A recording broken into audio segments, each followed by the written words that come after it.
Assalamualaikum warahmatullahi wabarakatuh. Kembali lagi dengan di channel saya ini, Yos Ega. Dan untuk pertemuan kali ini saya ingin sekali membagikan sedikit tips untuk kalian yang ingin membeli ikan gapi ataupun ingin mengebrit ikan gapi. Dan kalian itu beli indungan langsung ataupun kalian secara online. Dan teori ini sangatlah penting untuk kalian yang ingin mencoba. Jangan sampai salah langkah dan jangan sampai salah beli. Apalagi untuk kita reseller, jangan sampai kita memberikan barang yang seperti ini. Jadi seperti apa barangnya, mungkin teman-teman bisa lihat videonya sampai habis. Dan sebelumnya bagi teman-teman yang belum subscribe channel saya, silakan teman-teman subscribe dulu dan follow Instagram saya yang ada di sini ya. Ya, di sini ini ya. Nah, dan untuk video ini akan saya mulai dalam hitungan ketiga. 1, 2, 3. Gini ya teman-teman, sebenarnya itu dalam kondisi ikan itu juga seperti layaknya manusia. Dia juga bisa berkembang biak dan ada juga yang tidak bisa berkembang biak. Nah, ketika kita sebelum membeli, kita alangkah baiknya itu kita cermat dalam memilih ikan. Apalagi kalau kita bisa datang langsung ke peternaknya atau ke tempat budidayanya, kita bisa milih mana yang akan kita beli. Nah, di sini kita harus benar-benar cermat. Jangan sampai memilih ikan yang nggak bisa hamil. Nah, ciri-cirinya seperti apa? Silakan kita nanti akan saya berikan contoh satu persatu. Tapi sebelumnya saya jelaskan di sini. Di sini yang ingin saya jelaskan adalah tentang ovum. Ovum tentang ikan itu sama juga seperti manusia. Dia bisa menjadi berkembang kena sperma jadi embrio atau berkembang menjadi sel telur yang akan menetas menjadi bentuk buraya.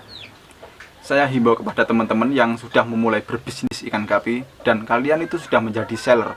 Kalau bisa, kalau kalian menemukan ikan yang ciri-cirinya seperti ini, jangan diberikan kepada customer kalian. Karena kasihan juga ya kalau customer kalian itu pengennya itu memang berbisnis atau memang berbudidaya ikan gapi. Tapi kalau ikan gapi kita itu nggak bisa hamil kan kasihan juga. Padahal mereka itu berharap besar itu cepat beranak dan cepat memanen hasil dari budidaya ikan gapi tersebut. Dan di sini saya ingin memberikan contoh dari betina albino full red. Dan saya ini mempunyai betina albino full red yang seperti ini teman-teman. Kalian bisa lihat sendiri. Nah, yang kayak gini itu kalau kita cermati, ini hampir nggak ada bedanya ya teman-teman dengan betina-betina yang lain. Tapi kalau kita benar-benar cermati, kalian bisa lihat sendiri bagian perutnya itu, dia tidak mempunyai ovum. Kalau yang seperti ini nggak bisa hamil teman-teman. Ini ya Allah alam, hamil enggaknya itu saya juga nggak tahu. Tapi yang jelas di sini itu sangat sulit hamil karena sel telurnya itu kecil, bisa dibilang kosong. Nah, kalau kalian menemukan yang seperti ini, tolong jangan diberikan atau jangan dijual belikan, kasihan sekali. Kalian lihat sendiri kondisinya itu perutnya itu kosong sekali, kayak bener dia warnanya itu betina tapi dia tidak memiliki sel telur teman-teman. Nah, beda lagi kalau yang seperti ini teman-teman. Ini adalah contoh betina yang subur ya, dia memiliki ovum ataupun memiliki sel telur dalam perutnya. Kalian bisa lihat sendiri, ini udah punya telur, kelihatan di pangkal perutnya itu ada merah-merah ataupun gelembung. Kalau albino pastinya warnanya merah kayak gini. Tapi kalau kalian jenis mata hitam, kalian bisa temukan yang warna hitam. Di dalam perutnya itu ada kelihatan hitam-hitam. Dia kalau tidak punya sel telur, pastinya dia akan rata, nggak punya hitam-hitam kayak gini. Hanya ada bintik hitam kecil di bagian anus saja. Dan itu tempat keluarnya kotoran. Kalau yang seperti ini bisa dikatakan subur teman-teman. Kalau kalian menemukan ikan yang seperti ini, tapi tetap saja tidak bisa hamil, nah itu bisa dipastikan karena jantannya. Saya juga pernah ada kasus yang lucu teman-teman. Saya itu memiliki customer yang datang langsung ke tempat saya dan dia membeli ikan ke tempat saya. Dan ketika membeli ikan, dia sudah pastikan di dalam perutnya itu ada ovum, karena ikan-ikan yang saya masukkan ke tank itu benar-benar yang lulus sensor. Kalaupun ada yang reject, tidak akan saya masukkan ke dalam tank. Dan di sini kita bisa lihat sendiri kasusnya.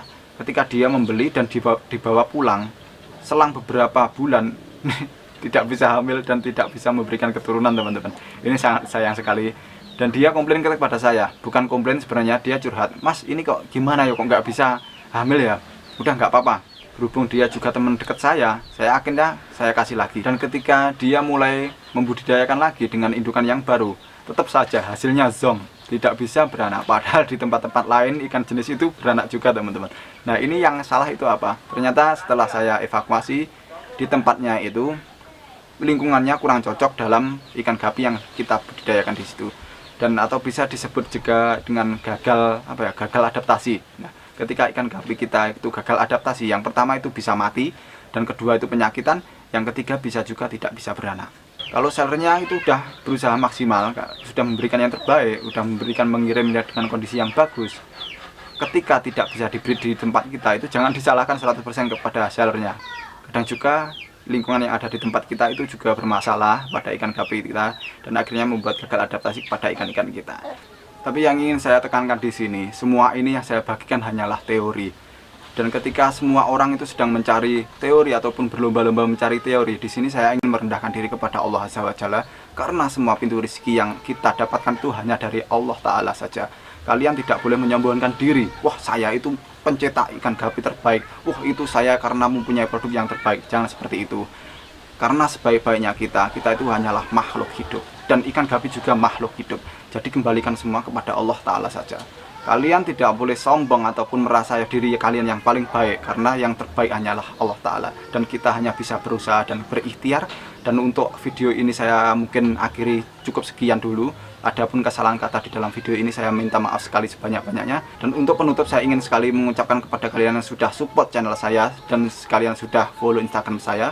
Dan untuk pertemuan kali ini mungkin sekian dulu. Saya ucapkan selamat beraktivitas. Assalamualaikum warahmatullahi wabarakatuh.